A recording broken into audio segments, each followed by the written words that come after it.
So again, namaste and thank you everybody for joining us this evening for this webinar, evening, morning, where our guests are present right now. So this is the weekend webinar from Climate Risk and Finance Council. As you may be familiar with as of now, Climate Risk and Finance Council is a not-for-profit. We are based in North Carolina, USA. And the objective of the council is to create awareness about the various risks and opportunities that will manifest through this climate change and the consequences of climate change here. So a lot of banking businesses and banking investors and banking communities are trying to grapple with understanding climate risk and to integrate it within their processes. Earlier, climate risk used to be treated as a risk that could be avoided by shifting your entire businesses to different continents. But now climate risk has become endemic. It has become an integral part. It has become, and in fact, it is the foundation on which everything else is resting. So climate risk has now become a very systemic risk, and the various organizations are trying to make sense of this and implement it, try to measure it, and make exploit climate risk to their advantage as well. So we as a council, what we aim to do is to provide thought leadership in perceiving climate risk and its impact on financial institutions, to compile and develop resources for climate change mitigation and climate adaptation, and to develop philosophical foundations and practical tools to implement climate related financial risk management for financial institutions. So towards that end, we have been conducting weekend webinars and inviting practitioners in the field. And today we have Mr. Zahi Abdain from Metanomics. He will be talking about the role of the leadership in integrating ESG culture within their organization. To give a brief background, Mr. Abdain has over 20 years of corporate experience. He has worked with leaders from Fortune 500 and Forbes 2000 companies. It largely has helped them in building their leadership capacities. So he is quite well versed in the areas of intervention, coaching, and consultancy, and developing such kind of leadership pipeline for such companies. So today he's going to be talking about the role of leadership in integrating ESG culture within the organization. So after this, maybe we'll have Mr. Abdain talking for about 30-40 minutes. And then towards the end, we will have a brief question and answer session. Much appreciated. Thank you so much for having me. I'm really excited about this opportunity to talk to you all about leadership and the role of leadership in ESG and creating that ESG culture within organizations. I'll tell you a little bit about my background. I'm originally from Palestine. I'm from the Middle East originally. I lived in Kuwait. I grew up in Kuwait until I was 16 years old. That's when I moved to the US. Currently, my family is right outside Raleigh, North Carolina. I'm also a North Carolina person. I'm glad that your organization is in North Carolina as well. I think we can form a great partnership here. Yeah, I've been in the field of leadership, consultancy, leadership development for about 16, 17 years. That's my passion. And I was introduced to ESG around 2 years ago. I have one of my best friends. He's an ESG expert. He's an ESG consultant. And as you know, during COVID, the lockdown, there's a lot of things happening, especially in the US, when it talks about diversity and inclusion, a lot about financial health, climate, and so forth. So we started having those conversations about ESG. And he was telling me a lot about the challenges that he's facing within organization. He's like, we're creating strategies, but within organizations, the strategy is just stuck in one level within the organization. And he was explaining to me how difficult it was to integrate ESG within organizations, integrating, cascading the knowledge of ESG and what is ESG to all members within the organization. So that was the big challenge, which brought us to having a little bit further conversations. And we realized that it is what the challenge that they were facing, most of the organizations that he consulted, there are leadership issues, there are leadership challenges. Because in my experience, nothing can happen within the organization without the buy-in and the ownership of leaders. And I'm talking about leaders within different levels within the organization. Frontline leaders, mid-management, and C-suite all have to be aligned in order for a certain change to happen within an organization.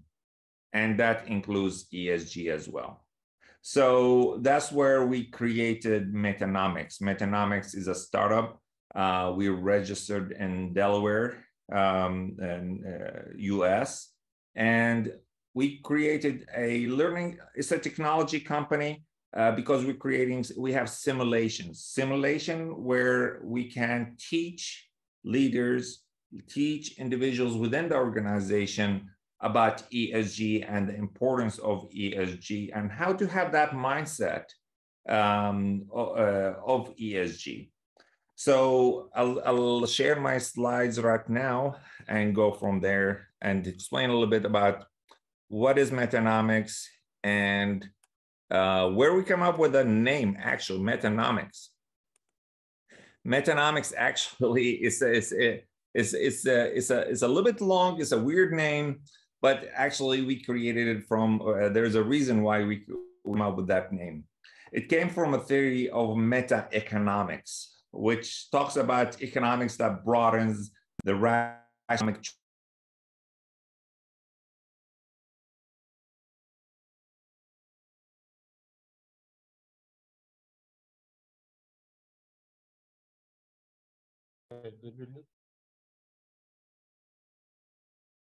Did I just get disconnected? Yes, you did. Okay, I'm gonna reshare my screen one more time, hopefully.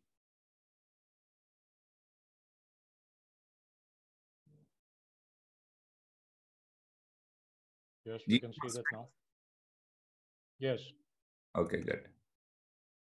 So, yeah, I don't know where I stopped, but metanomics came from the word meta-economics, which is basically, it talks about ethical and responsible economics. It's a theory that was created a few years back, and that's where the word metanomics comes from. So there is a purpose behind the name, and there's a mission, there's a purpose behind what we do. We like ESG, we look for a sustainable world, and that's where we created Metanomics. So our main purpose within Metanomics is to create a meta leadership. Meta leadership is leading with purpose and values. It is it's the use of social behaviors, skills, and knowledge to produce and influence collective and responsible results. What we mean by responsible is being conscious of the impact and the benefit of ESG for communities, systems, and the world. So that's what meta leadership is. A lot of people might ask us, what does this mean? So what we mean by meta leadership is basically the leadership plays a central role in producing ESG results. We have two ways to look at this. One way we look at it as people, system, and the world. You can also look at it at as ESG, environmental social governance.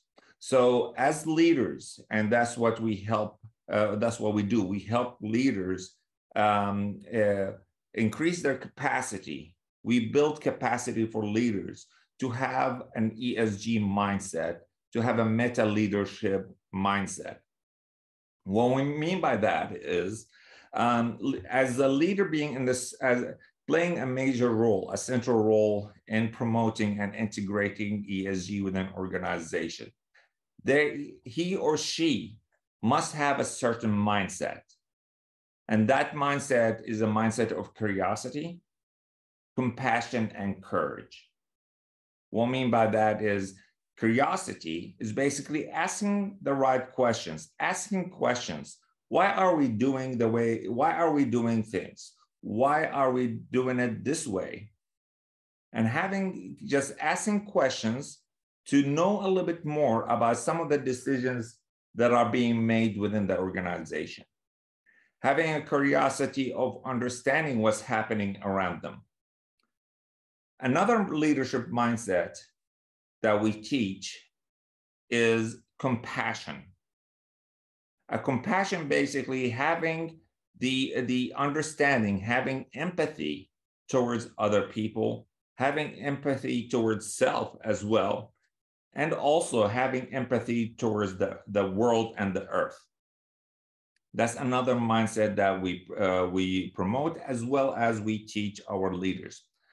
The third mindset is crucial for meta leadership is courage. Courage to challenge the status quo. Courage to, goes beyond curiosity and compassion, a courage to say no when you need to say no. A courage to do the right thing when other people around you are not doing the right thing for the people, for the system, for the world. So we call those mindsets our 3 C's: curiosity, compassion, and courage. And that's where we believe that it's crucial to have those mindsets for leaders to integrate an ESG culture, and having that culture within organization and promoting ESG within organizations. So from there, leaders would impact other people, and other people's, of course, being following a role model will be impacted directly by this leader, and they will follow suit. They will also hopefully learn how to have curiosity, compassion, courage mindsets to impact the system or the organization. And it goes beyond that to impact the world. And that's where climate comes in play as in terms of ESG.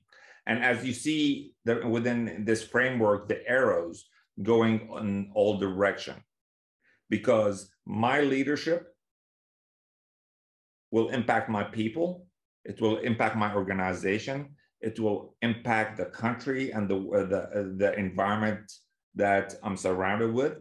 And the same thing with you. Your leadership, your meta leadership, indirectly will impact me as well. And that's the ecosystem that we live within in this world. We don't live in isolation. Our behaviors, and we have to think this way, that my behavior will impact you and it will impact other people. Doesn't matter what boundaries we have, we're impacting one another, and we are going to impact future generations. So this is the framework, the meta leadership framework that we have. This is the same framework using ESG, the exact same thing. People, systems, and world also reflects on environmental social governance. So the same methodology.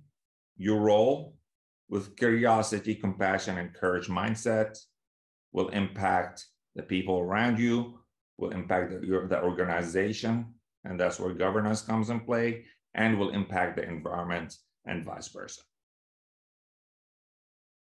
And let me encourage you all, if you have questions, please go ahead and ask them on the chat as we go. So I don't mind answering anything before the Q&A session. So side by side, meta leadership is basically promoting ESG, whether we use the ESG terminology or not. That's another thing. We believe, and that's my conversation with ESG experts, and the challenge that they're facing is for people to understand what is it all about. Of course, different people, different industries have priorities, different priorities. Some have social priorities, some have environmental priorities and climate priorities, some others have governance priorities. So instead of, and that's part of our consultancy, as a leader, really what we call it doesn't matter. As a normal everyday leader who's not involved in ESG, who's not an expert of ESG, they really don't care what they call it. And that's what we're trying to say, is that meta leadership or ESG leadership or, you know, well, global leadership is doing the right thing, doing the right thing for people around you, doing the right thing for the organization that you're involved in or your impact or influence, and doing the right thing for the environment. Whether we call it ESG or something else, it really doesn't matter. And we kind of play around with those words for a reason. I mean, ESG has been politicized in the US. A lot of you know that.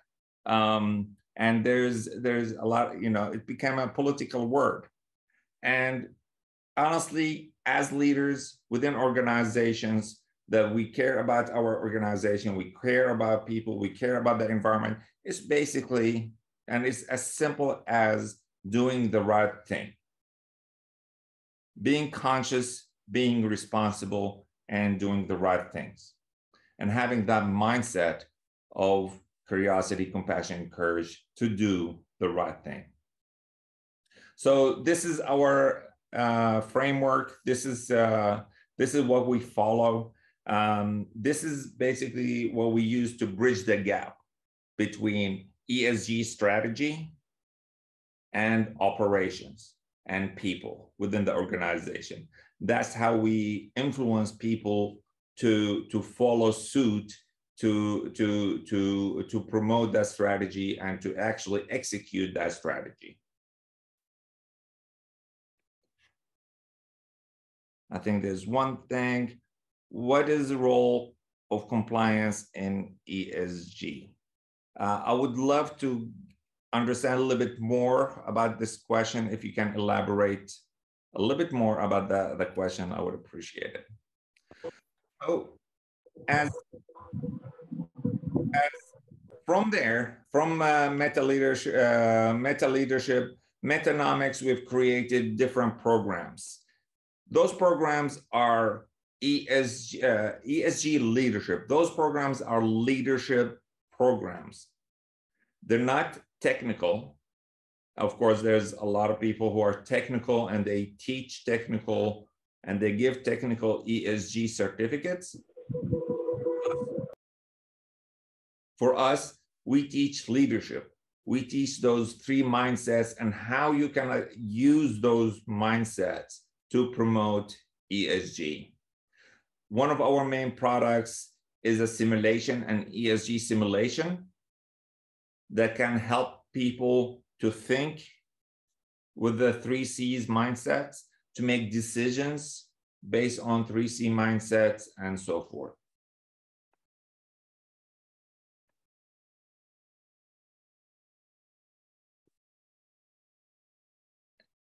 And basically, if you need more information to understand a little bit more about ESG, our meta leadership certificates, you can scan this code, go to our website to get to know more. Also, you can, what you can do is also follow us on social media, specifically LinkedIn, and get more information about what we do. And I would love to engage everybody within with this conversation. What's the role of leaders? What do you see the challenges are faced by leaders in your organization, in your universities, in the banks, in the financial industry?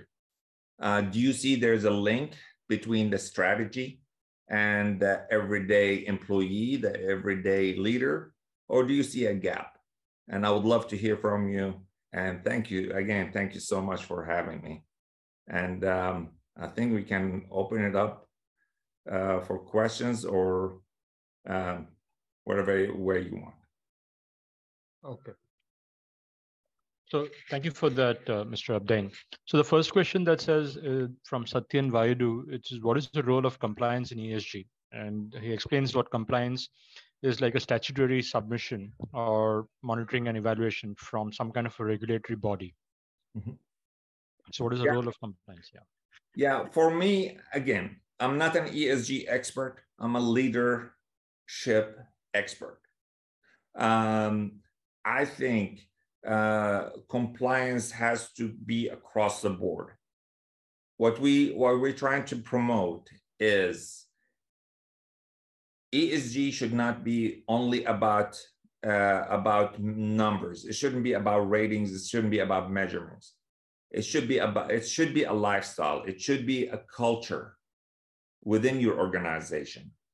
So if everybody within your organization, and of course it's impossible to have everybody on board.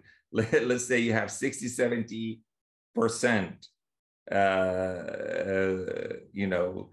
the critical mass within your organization on board, they have the buy-in about ESG, everything else will follow. And that's the importance of having that leadership ownership, those leaders to own those decisions, to own ESG. Beyond that ESG strategy of, the chief ESG officer, or beyond the strategy, it has to be within the culture that you are working with. Okay, thanks. The next question is from Mr. Prasad B. He says, how is compassion different from empathy from a leadership perspective? It's almost the same. I mean, compassion is basically having compassion for yourself, having that also being empathetic towards yourself, having compassion towards other, having compassion toward the earth, similar, really not that big of a difference when it comes to language. So very well. I think Mr. Naresh Tahiliani is trying to ask a question. Perhaps, Mr. Tahiliani, if you could write that question on the chat. I understand your audio is having some trouble. In the meantime, we have another question, which is, did you have any use case or clients wherein you have implemented your model for ESG integration with the business strategy? As we speak, yes. Some projects, as I've mentioned, our company is new. It's almost actually it's a year and 1 month old, and the framework is about after we've done a little bit of research, after we've talked to leaders, or after we talked to ESG experts. Our framework is around 3-4 months old. And I would love to get your opinion about it. Challenge us, and let's see what you think about it.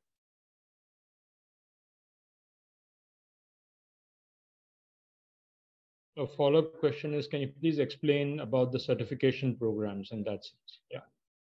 Yeah, as I've mentioned, we have 3 different certification programs. Is their leadership certification program. That's why we call it Meta Leadership Certificate. It's a leadership program. It teaches you a lot about what meta leadership is, why is it important, what do you need to do, basically the how of becoming a meta leader. and how you take that knowledge beyond beyond ESG, beyond the strategy, and how can you influence other people to have that mindset of 3 C's, of curiosity, compassion, and courage. Of course, there's different levels of the certificate. If you are an ESG expert, here's one thing about ESG within these programs. We do teach a little bit about ESG, just enough for leaders to know how to make the right decisions. We don't dig deep into rating. We don't dig deep on how to increase the rating within the organization. We don't teach about risk management. We don't talk about climate risk. We just give enough information for non-ESG experts, for the everyday leader, to understand what ESG is and how to have that mindset, how to make decisions, knowing what they know about what we teach them about ESG and so forth. So this is my question here. So why, or rather, what are the primary drivers that lead, or rather that these leaders have to approach you to integrate such an ESG culture in their organization? What drives them? What are the primary reasons that they say that they want to integrate ESG in their organization? Honestly, most people, the people that we work with today, actually they're consultants.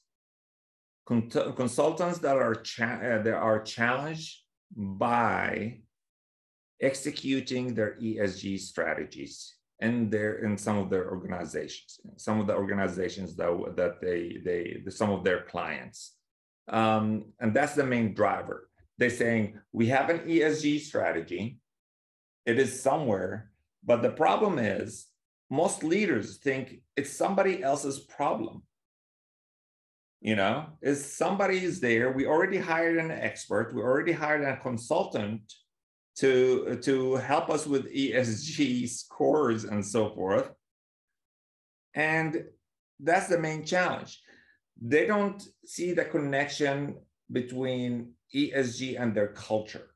They don't see a connection between, basically, they don't see that they need to have ownership of ESG. And I think that's the number one. That's why that's basically the role of leadership. And we call that change leadership. There's change management, and that's what we cascade down. But a lot of people neglect the change leadership part, the human side of ESG. And we call it, I love saying what we do at Metanomics, we humanize ESG.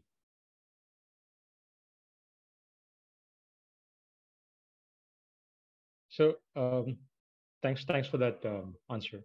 We have another question from, I believe, Prakash. How do you see the process of sensitization of leaders and employees towards the environment? Is it more through field visits and them observing and understanding the issues on the ground, or is it through reading materials and attending conferences? Nice. I love this question. Awareness is key, and there's a book and there's a methodology for an author called Rick Maurer. Rick Maurer says there are people resist change for 3 different reasons, and honestly, we tackle ESG and ESG leadership as a change leadership. Okay, methodology. So 3 reasons why people resist change. The first level, and this is the simplest level, the most basic level, is when people say, I don't understand it. So what do you do when people say, I don't understand it? Of course, we give them information. That's what that's what we do. That's when we start sending them to conferences. That's when we start using our internal communication tools to give information about the impact on the environment and the impact on also beyond environment, on environment, social governance, and on the whole spectrum. We just educate, we provide knowledge. So that's the basic level. The second level where people resist change is called I don't like it. I just don't like this change, and I don't want to buy in. And we call this is the emotional challenge. This is the emotional resistance. This person is afraid of something. He's afraid that his livelihood will be impacted. This person is afraid that his job or her job will be impacted. There's a fear factor here that we have to address in our organizations. How can we tell people, how can we comfort them and tell them this change actually is a positive thing for you?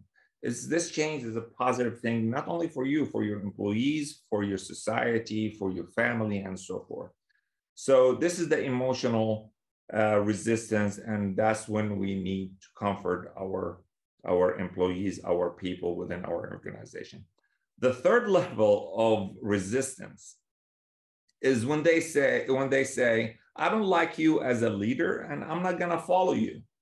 You're bringing this ESG to me, and I don't want to understand it. I don't care, because I really don't like you. I don't have trust in your leadership to follow.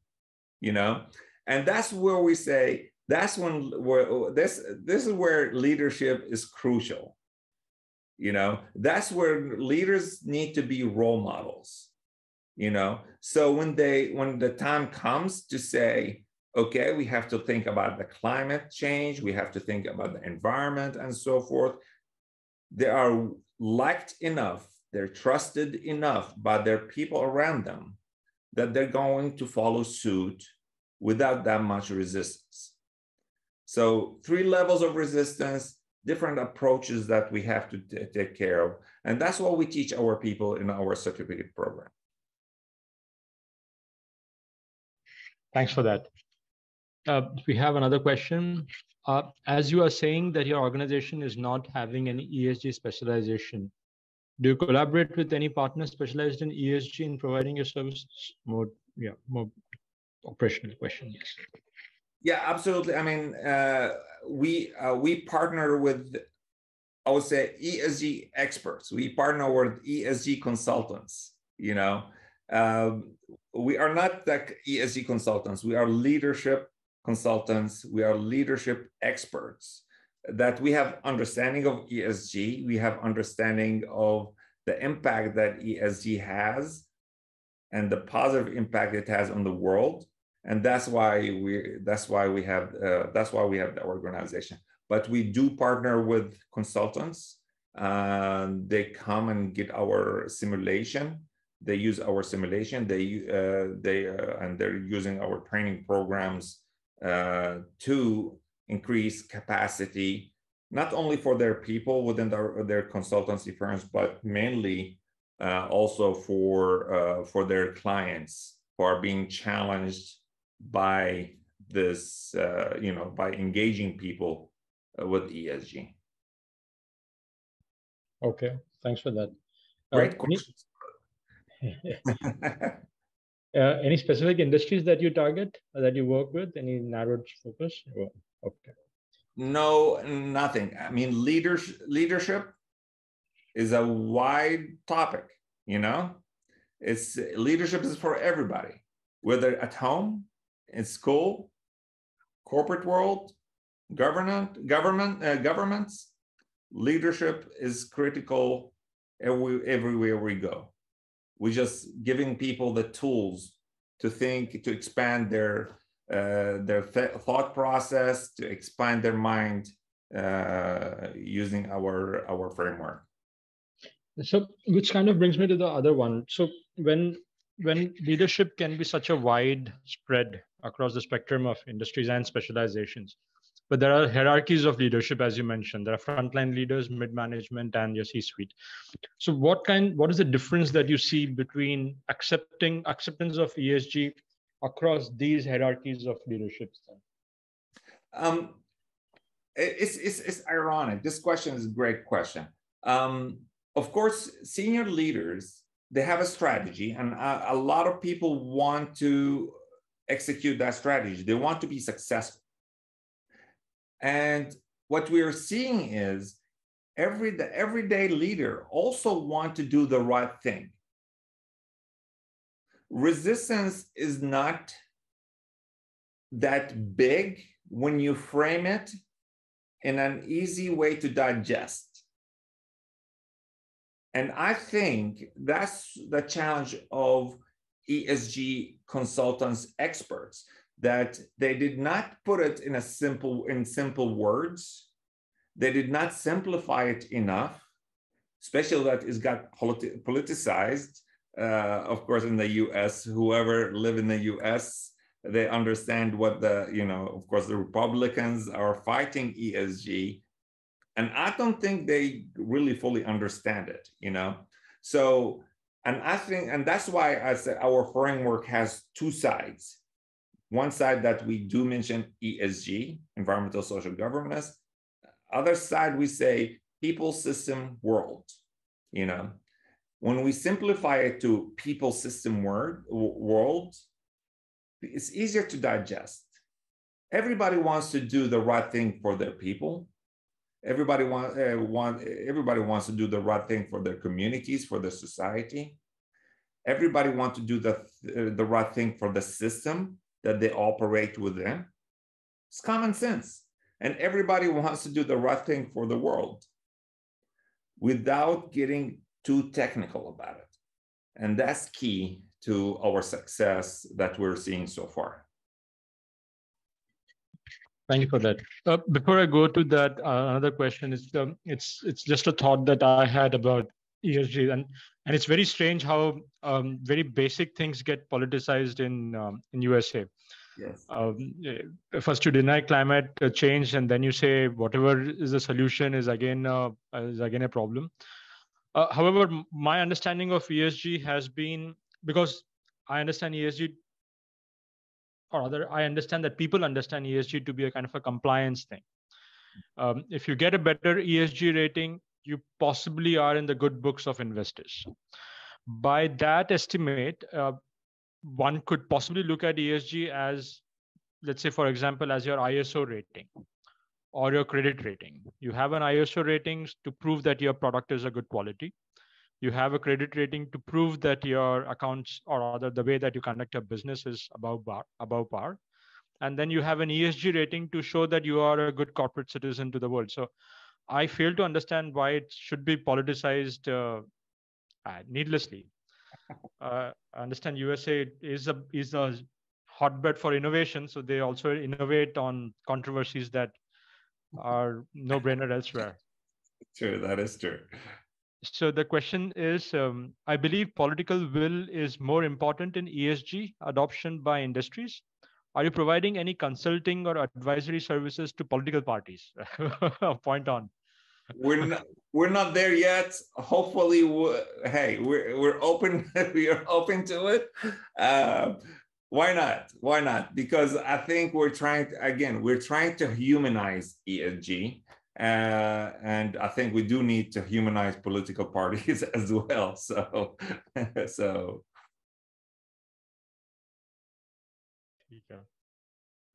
So are there any other questions, people?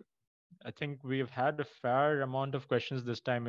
I think it helps to have the presenter engage in a conversation rather than presenting for a lot many minutes. So this has been good. Yes, I'd encourage someone else also to ask questions if they have any. If you can't write it, perhaps you could ask it. Unmute yourself and please ask.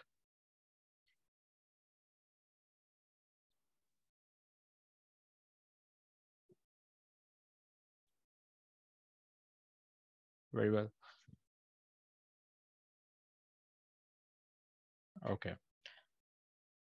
So we haven't any further questions, but this has been a quite an unusual webinar. Actually, this time we have had a lot more questions to ask you, instead of having to look at the screen and a one-way information exchange here. So this is good. Perhaps if there are any other questions that people might ask, and if there are any opportunities that you are looking forward to in India as well, I think we should be quite happy to explore that as well, because our job is also to, or rather, one of our missions is also to make sure that climate risk is not only understood, but the processes that lead to implementing climate risk is simplified. So it's not just the simplification of the processes, but also the involvement of the people who will implement it. They also have to be on board. So towards that end, uh, as you said, frontline leadership in this case. So while the C-suite might say this is the implementation, the frontline are the guys who will actually put the effort in running that operation. So towards that end, I think there might be some areas to collaborate and explore what we can do with that as well. So Absolutely. again, I would love to. Of course, we live in a world that is open. We're global. I mean, Zoom allowed that as well in the last few years.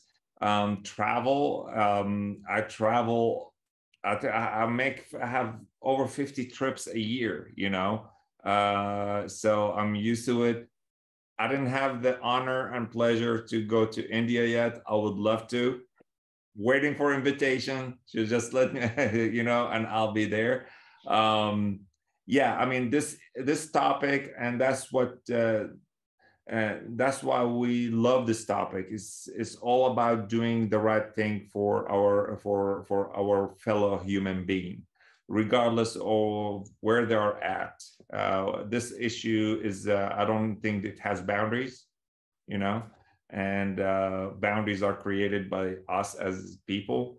But yeah, this topic allowed us to connect to one another, and again, going back to being human, humanizing, rehumanizing ourselves, right? And that's key here. yes, yes. We tend to forget that as we become part of a larger organization. So yes, Absolutely. sure. So again, if there are any no further questions, I'd like to propose a vote of thanks. Thank you so much. Very good. Wow. Leaders Must Read Hidden Life of Trees by Peter Wolleben. Okay, Ms. Priyanka Keshri suggests that leaders should read Hidden Life of Trees. Oh yes, this is a good book. I personally have read it. Yeah, it's a wonderful book about how trees in forests behave, and it's largely it's a very good book to read. Yes, thank you so Yeah, much for I that, have Priyanka ji. something to say. Like, Yes, please. Yeah.